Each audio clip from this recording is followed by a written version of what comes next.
kahatag sa ikapulo. Kawatan. Naunyaw sa may mahitabo. May impirno. Muna hinadlok ko nila hantod nga ang mga tao di na hinuon kabalo unsaon paghatag. Ang ila din paghuna-huna, ang ikapulo alang sa pastor. Mauna nga libog ang tanan, mauna daghan ang mga isyu. Naingan lang kag gismos, naingan lang kang mga pastor nagpalimos, ang mga pastor nabuhi ra sa piring dili na mo ngano man tungod kay na misinterpret nila. Kaya ang maayong magbalantay. Sumala sa Biblia, ang benefit sa magbalantay kung magbantay kag karnero sa una, ang benefit gyud nga ang magbalantay makapahimulo sa panit sa karnero para mahimo niyang bista dili siya tugnaw. Ikaduha, ang magbalantay makakuha sa gata sa karnero. Ikatulo, pwede makakaon sa karne sa karnero. Maunay papel sa karnero. Pero madto kita sa tao, ingon nga kita karnero. Dili nga ikaw kuhaan sa gatas, dili nga kanon ka, dili nga panitan ka.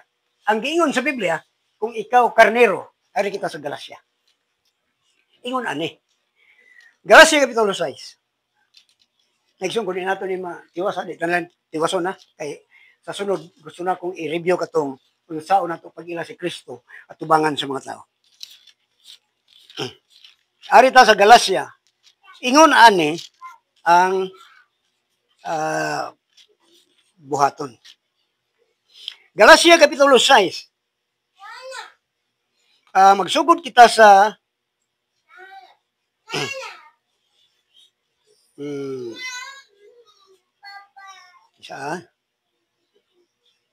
kayang matag usa ka tawo kinahanglan magpas-an sa iyang kaugalingong luwan. Bersikulo 6. Sila nga gikatudloan sa kamatuoran kinahanglan magpaambit sa tanang maayong butang ngadto sa ilang magtutudlo. So ingon ra ni ka simple. Dili nga imo na yung hinadlokon. Ang mga tao kinahanglan mopaambit sa tanang maayong butang ngadto sa ilang mga magtutudlo. Dili kay hinadlokon nimo. Nga kung di ka mo sa kapulo nakapangawat ka. Kanira ba ang nagsulti labaw pa. Maayo lang na musulti pero ang tinod wala na magbuhat. Ako mga ison sa prangka lang labaw pa sa ikapulo kay gusto ra ko ikahatag ko bisan pa ang sakripisyo. Kung mahimo sa ako wala na lay mabilin. Ano man nahibalo ako sa resulta sa unahan. Maglisod man ako karon pero mabot ang adlaw makaginhawa ra. Yun niya na kinahanglan may kalipay ka sa pagdalagan. Bisan unsa nga sitwasyon sa kinabuhi, magkalipay ka sa tanang panahon. Magiingon sa Biblia. Itong oras, murag na humanuan, murag di tanang misgutan ni. Kining din parte ni sa pagpasalamat o pagdaig. Doon na ni baliyo. Sa 50, naging din basta ako nun Salmo 50, 14 po sa 15. Salmo 50, 14, 15. Maghahalad ka sa Diyos, ug halad sa salamat, ug magabayad ka sa imong mga panahad ngadto sa taas, uyamot, ug tawgon mo ako sa adlaw sa kaisdanan, pagaluwason ko. Maghatag ka og pasalamat. Maghatag kag halad og pagpasalamat.